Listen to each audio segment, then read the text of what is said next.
Let's create a stained glass design inspired by Louis C. Tiffany. Start with a sketch the exact same size as what your finished artwork will be. On that sketch, draw out all of the details, including the lead lines for your stained glass, and label any colors that you plan to use so that you have a good plan as you get started.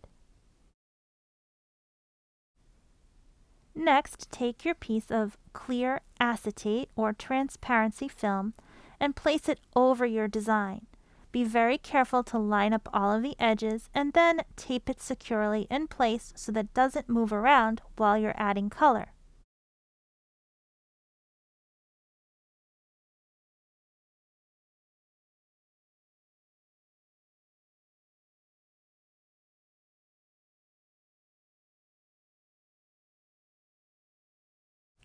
When adding color, I like to use the lightest colors first and then work my way up to the darkest colors.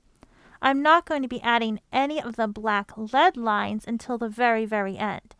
As I'm coloring in the areas, I want to be very careful because sometimes when you color over the marker with itself, it can actually remove the marker that you already colored and leave streaks. So take your time and be very careful, using small circular or small single line marks to fill in the areas. For some colors, you might actually need to let the ink dry and then go back over it with a second layer of color to fill in any of the areas that might have looked streaky. As I add color to the different parts of my design, I want to be really careful because I don't want to rub my hand into the wet ink. So I might turn my paper or turn my image around so that it's easier to add color without reaching over the paper and potentially rubbing it with my hand.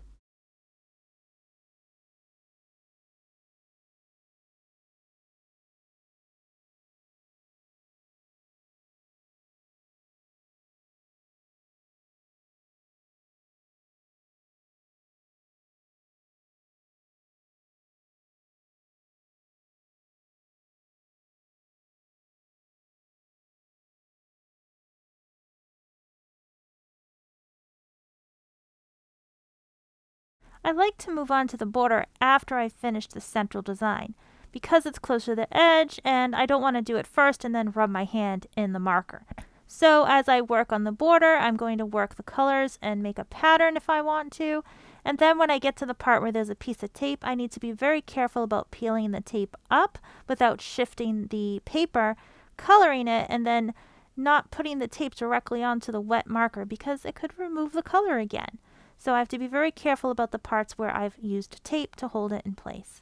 If you used a piece of paper folded in half like I did when you were making your sketch, you can actually fold it back over to make a little safe folder for your in-progress artwork. So if you have to put this aside and go back to it on another day, folding the paper over on top of the marker is going to protect the surface.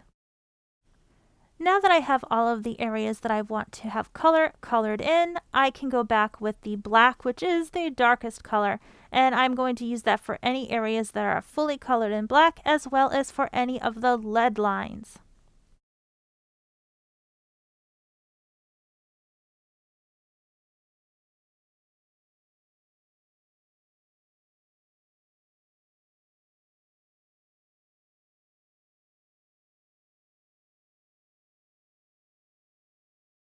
When I am completely done with the lead lines, I am going to fully remove the colored in acetate from the sketch paper by removing the tape.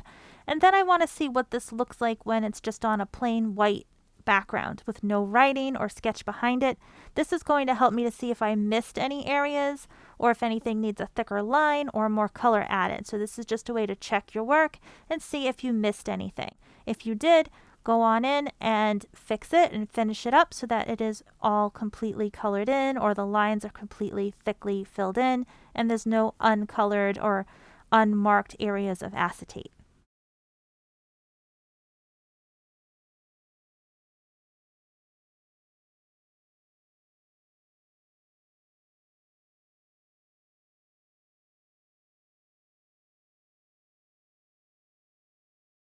This next step is the trick to make your displayed artwork look more like a stained glass window.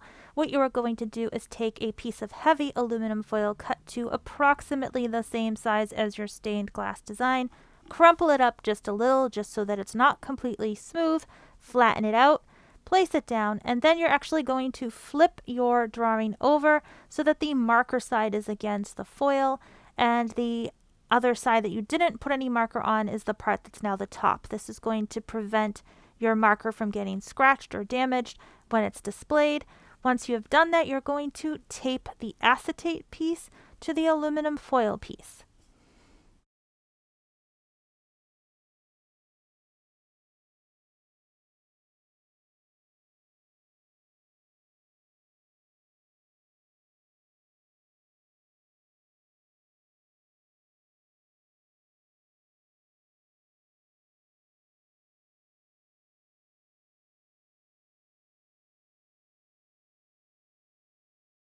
Next, you're going to want to hide and cover up that tape mark. So the best way to do that is to use a frame that is cut so that the opening is just a little bit smaller than the size of your drawing.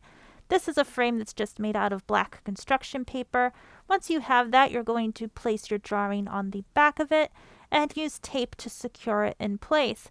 Make sure that you check that your drawing is centered the way you want it and that the tape is not visible from the front side.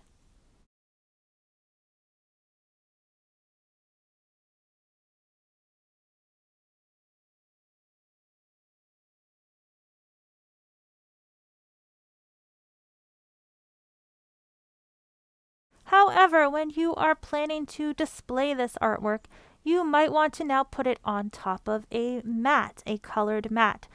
This is just a piece of brown construction paper that makes a nice second border around the frame and gives you a space to add a name label before you hang your work up for everybody to see.